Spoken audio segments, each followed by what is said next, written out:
Hi, on this show of Real Screaming Kayaks we have destination New Zealand, Eastern Bay of Plenty. What a wicked place. Game fish country, deep water close by to the coast. It's a mecca for fishing and we go down there exploring it on the kayak as well as free diving. Plus take part in the Eastern Bay of Plenty kayak fishing tournament. There's tackle talk where we go through tying your own assist hooks, something you'll need to do if you're into mechanical jigging. Get the knowledge with some fishing tips on how to use soft baits and what to do to make it a game changer when the fish just won't bite. Plus we've got fish finder screenshots, what to look for when you're mechanical jigging for kingfish and other species. All this and more coming up on episode 5 of Real Screaming Kayaks. With first fish, and it's off! Screaming!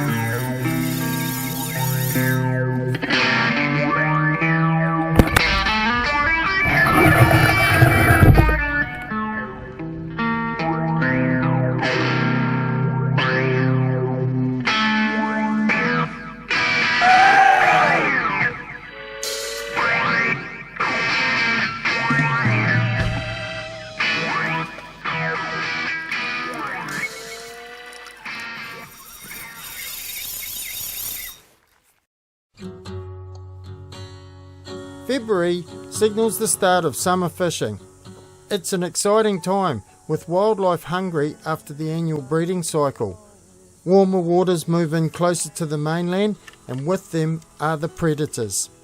February is also the month I attend the annual Eastern Bay of Plenty kayak fishing tournament. This gives me the opportunity to meet other like-minded enthusiasts plus enjoy one of New Zealand's prime marine locations. Finally, the day of departure arrived and my first stop was at Turua, just a few kilometres away from Thames, where I was joined by Kerry Flowers. A short detour off the highway at Mount Maunganui had us arrive to Decoro Fishing Store, where we checked out the latest accurate reels and Kerry had a few reels re-spooled. It's a great place to visit and the store always has something different. With a few more supplies added to the already bulging tackle boxes, we are back on the road. With 3 days of fishing and diving on the agenda, our excitement increased with every stretch of road travelled. The Eastern Bay of Plenty is a large area of coastline and spans from Matata in the north to Gisborne in the south. At the heart of the region is Whakatane, with beaches the predominant coastal area surrounding it. Its port is only accessible through the bar into Whakatane River and watched over by the statue of Legend Wairaka. This statue commemorates her bold action that not only saved a life but also coined the name of the town. Stopping off in Whakatane really gave us an insight into the environment. From the hills above you see some offshore islands including White, New Zealand's only active volcano. Looking south of Whakatane is the East Cape, an area packed with stunning scenery and magnificent coastal environment.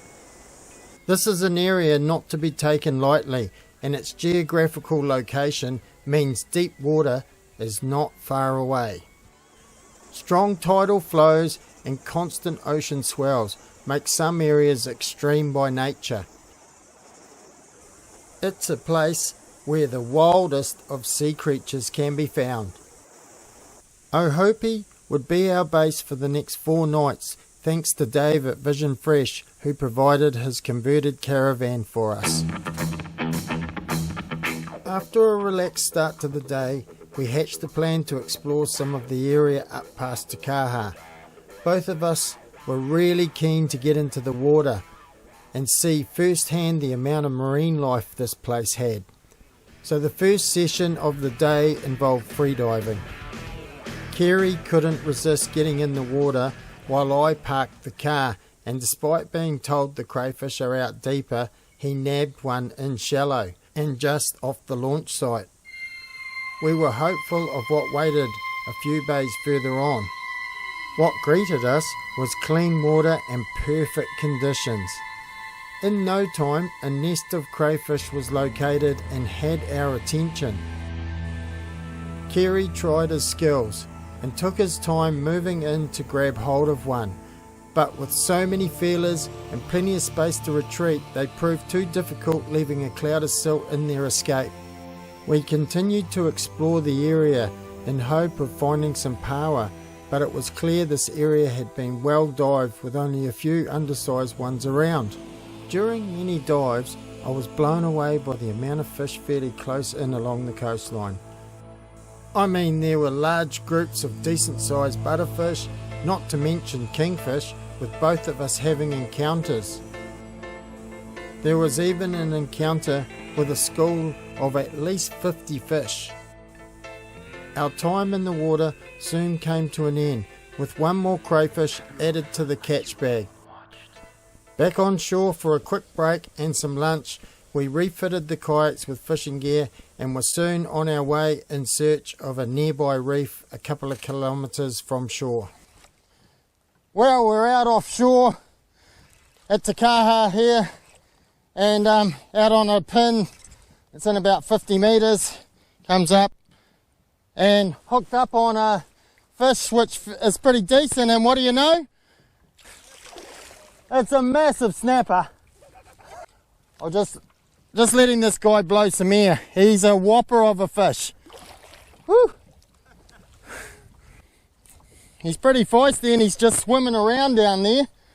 So yeah, good fish. Came up. I tried not to bring him up too quick. He fought a little bit, but there was a buzz after a pretty quiet day using a green Zest Hardy long jig. And yeah, did the bizzo alright, this guy. There's a lot of fish sign on our sounder. So yeah, but first fish of the trip for me. We've been for a dive this morning and yeah, great fish. He's hooked in the side of the face, eh? Oh yeah, he's not coming off. Yeah, bro. He's feisty as too, eh?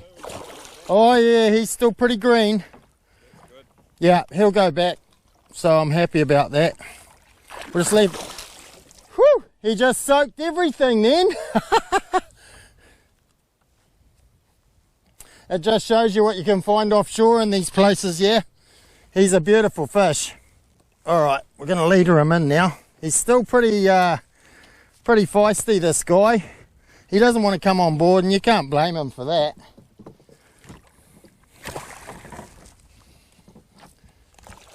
There we go.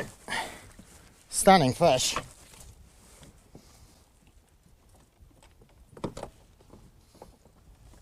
It'd be easily 20 pounds, if not more. There you go. You got to be very careful putting your hands near these guys' mouths. Big snapper like this will bite your fingers in half. There you go. You can see that. Beautiful fish. That'll be good, mate. Awesome. I'm going to let him go now. So we'll let this guy go. He's feisty as, and I don't see him, you know. What do you want to do? Mate, he was ready to go, and we've got to let him go. There he goes. Woo! That was fun. Awesome. Nice one. Soaked the cameras, so I hope you saw that, because the camera's just got, you know, he splashed everywhere. He's full of beans, big beating tail, lovely fish, Yeah, buzzing. Lens isn't that clean either, but... Then the fish came on the bite, and we started to hook kingfish. A series of misfortunes with the reef below and other unknown factors meant we lost some good fish. Gee mate, what happened there, bro? You were hooked up and we've been getting a few bust-offs today, eh? And that one there, you look like you had under pretty good control. Yeah, mate, I don't know. I had that, had it hooked, had it well off the bottom, wasn't running heaps of drag. Ping. Broken on the leader or cut off on the leader. I suspect shark, mate. Yeah. Because it's got a bloody sliced edge.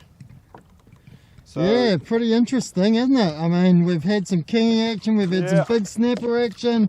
I mean, I've caught a few, but I've had a bit of bad luck, get bust off on a micro jig, and then you just there, which what looked like a pretty a pretty good bite off with a shark, eh, bro? I'd say it must have. Would have had to been, or a barracuda's hit it as well, or something. But you know, I would have been pretty sure that was a small kingy, or not so small. You know, like it could pull string, but not a big one. Yeah. And yeah, had it well under control, and just straight ping. It was a tough call to leave this location, but we needed to be in Wakatani for the kayak fishing comp briefing held at the local sports fishing club. It's an awesome venue to hold the kayak fishing tournament, and when you visit, you're always made welcome. The collection of fish mounts are certainly impressive and really gives you an idea of what can be caught locally. We enjoyed a few cold ones and a meal before retiring to our accommodation. Well, it's first thing in the morning. We're at Whakatane and we just left from Koe Point, and Kerry's just stopped for a few liveys on the way out. You know, we're hunting kingfish today. It's the Easter Bay of Plenty competition, and I'm already hooked up on quite a nice kahawai, so I think I'll land this one and pop it in the back. But it's quite cool. These guys have a rule in this competition that you must bleed and gut and gill your kahawai. By doing this, it ensures the kahawai are in prime eating condition. Not a huge kahawai, but not a bad one either, to be honest. So, and the hook just came out. Lucky I got the lip grippers on it. So there we go. Nice kahawai, and we're going to keep this one. Well, we're slowly making our way over to Whale Island. It's about 9-10 kilometres from Whakatane at Koe Point there, where we've departed from. And 3 of us are heading out there. Kerry, myself obviously, and Jeff Force, who's stopped a little bit behind us and is catching up. So it's the great thing about these pedal boats. They've got the capacity to have a bit of range. We're making pretty good time halfway across and looking forward to getting out here and into the fish. So our fishing started on 3 individual reef systems on the inside of Whale Island. Well, mate, I was jigging along, saw a bit of sign on the sounder, was fishing along, and thought, gee, that looks like kingfish. So I dropped the jig, had a jig up, hit the bottom, and maybe a couple of winds off the bottom. Managed to hook this lovely little thing, and as I brought it up, had the big bronzy following behind it, and I mean big, 130 odd kilos of bronzy, and so it was a bit exciting. Yeah. Nice. So a pretty big bronzy, eh? Oh mate. Well, both me and Kerry are having some carnage here. I'm hooked up as well. We found some kingies. These aren't big kingies, but you know, they're good fun on this gear. This is a light rod. This is the Jigstar Ninja ultra light rod. Great for a kayak, really, really flexible. But yeah, feels like just a rat kingfish, but great fun. Great fun on this gear anyway. Oh, just lost him. Another one, eh, Kerry? Another one, mate. Here we are. Just another nice little rat. Not a bad little rat, that Not one, a bad actually. Rat. That might actually be a legal kingfish, eh? It might be. Legal size of those kingies is 75 centimetres for anyone who's watching this and not sure on the size limit. It's a fairly big animal. Not a bad fish. We'll just pop this hook out. He might be legal, but in my book, if you've got to measure them, they're too small. It just shows you what you can catch on these jigs. We've got a kahawai here. He's going ballistic on this jig.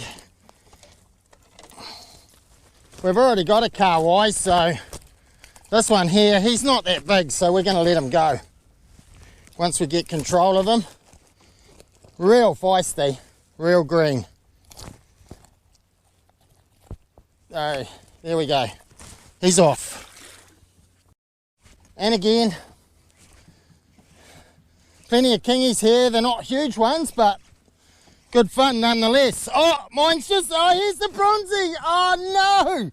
Oh, that bronzy just dealt to me. I just was pulling up that fish and the bronzy just took everything, including the kingfish. Oh, bugger. Here was a good bronzy too. That was the one Kerry saw before, right under me kayak. He's just been attracted by all the attention that we're basically creating here. What a bugger. I just lost my jig as well. That's fishing.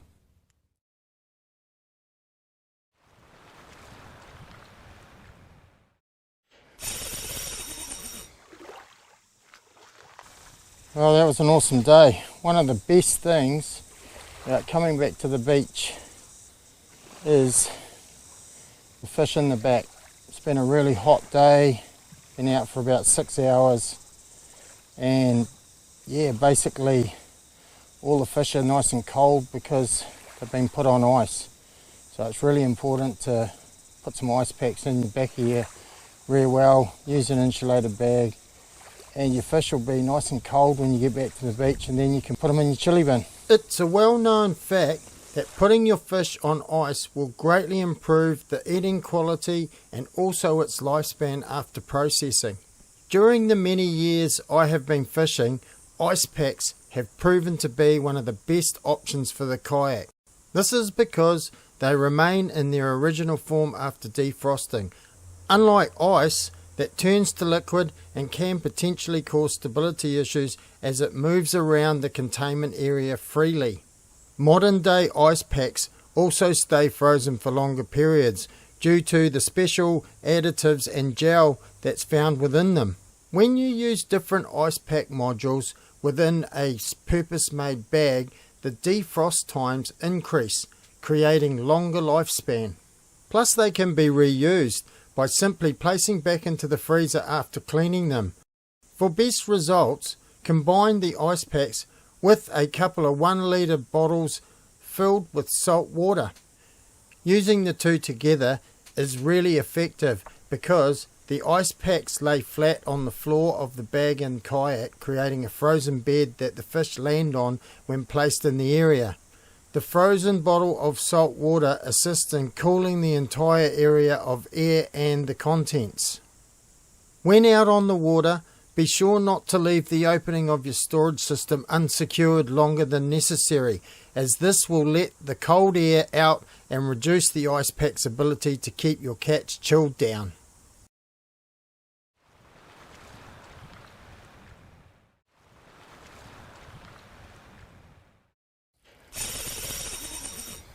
Well, the fishing's been a bit slow today.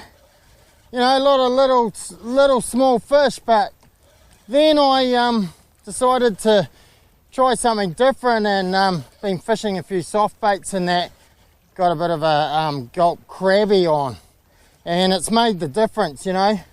This fish here, solid fish. I don't know what we've got here, but it's a goodie, and it did a big massive run, and now I'm trying to lift it up off the bottom. I'm in quite shallow, 13 meters of water, so yeah, but yeah, this one hit it on the drop, and that's part of the thing with soft baiting, is to stay in touch with that lure.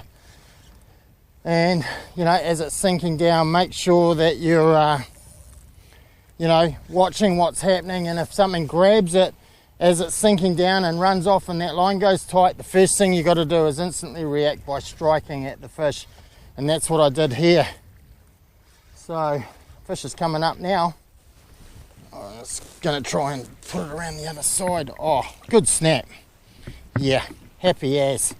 Just another nice eating size snap that we got here, and yeah, fought pretty hard this one too.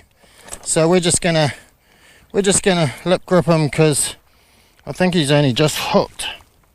So yeah, we'll bring this one up. There we go. What a ripper. Awesome fish. Great fish on the soft bait, especially on the light gear. A lot of fun. So you can see that, and I'll get the lip grippers out and we'll show you that that little crabby that I caught him on. Now, you know, these guys are starting to come in and patrol around the shadows. You can see that little gulp crabby. Sometimes when they're proving a little bit hard on the bite, changing your bait down, sizing it, can really make a difference. So yeah, you can see the size of that bait. Tiny little crab imitation. Looks like a little crayfish type thing. They're obviously out here feeding on the bottom and feeding on sand. So yeah, just you know, good little bit of advice if you're fishing soft baits is to have a variety of baits. You know, I carry some of these. I've got I predominantly fish smaller baits, but yeah, these here have proven to their worth in past experiences. So we're going to put that one in the back for dinner. Awesome.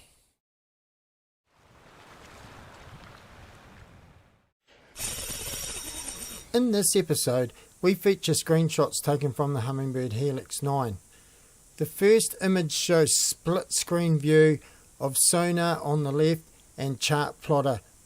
Using a chart plotter can really assist with tracking the drift direction, and where there are fish concentrations, you have the ability to place the kayak in prime position. It's even possible to make only the slightest of changes in where you drift from, as you'll see in the current drift line shown in this image. When looking to target fish species like kingfish and big snapper with jigs, it's best to put your energy into working decent fish concentrations, because the target species are likely to be hanging around with them. The sonar view on the left shows kahawai swimming top water above a school of baitfish that are down at about 12.5 metres. Down close to the sea floor, there are real dense concentrations of baitfish, and ideal for our fishing technique. The single mark above this is most certainly a kingfish, but there are also what looks like some snapper sign sitting closer to the top of the baitfish school. The second screenshot shows the same split views as the first, however is predominantly kahawai in the sonar view. With kahawai being fast swimmers, they usually show up as longer lines, much like kingfish do. This school is pretty tightly packed together. Underneath are individual marks that are likely to be kahawai, but don't rule out a kingfish. The surface mark is also of interest, especially the size in comparison to the rest. For more information on fish finders, visit the Humminbird website. If you are into or getting into mechanical or speed jigging, then it's best to tie your own assist hooks. Although factory fitted types can be satisfactory when starting out, it's not until you lose a few fish due to rigging that tying them yourself becomes priority. The following method is easy to do and requires a few items consisting of Kevlar cord size M, hook size 11, ring grommet with heat shrink and super glue optional, and a good pair of scissors is needed for cutting. Start by grabbing a hook and cut a length of doubled Kevlar that is about the correct size for the jig. This is about 1/3 the length.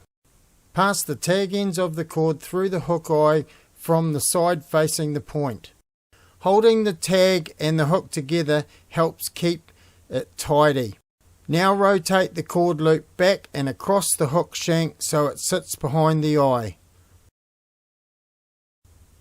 Move the cord back around the hook shank and then up through the loop formed.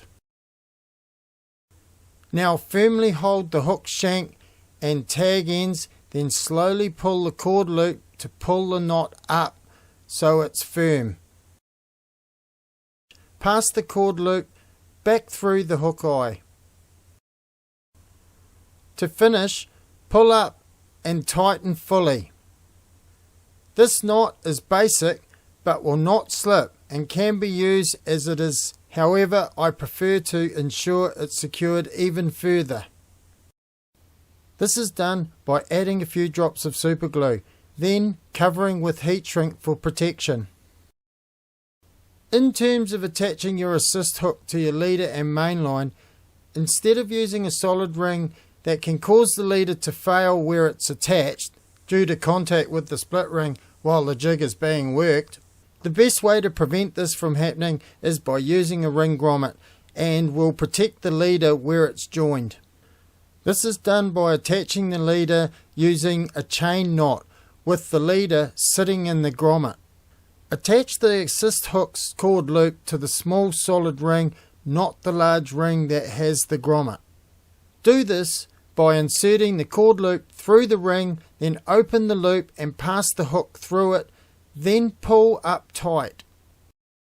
Now attach split ring to the large ring attached to the grommet, and the rig is ready to add a jig. For something with a bit of extra attraction, a small skirt can be added so it sits on the hook, and using different colours with Lumo eyes can work well.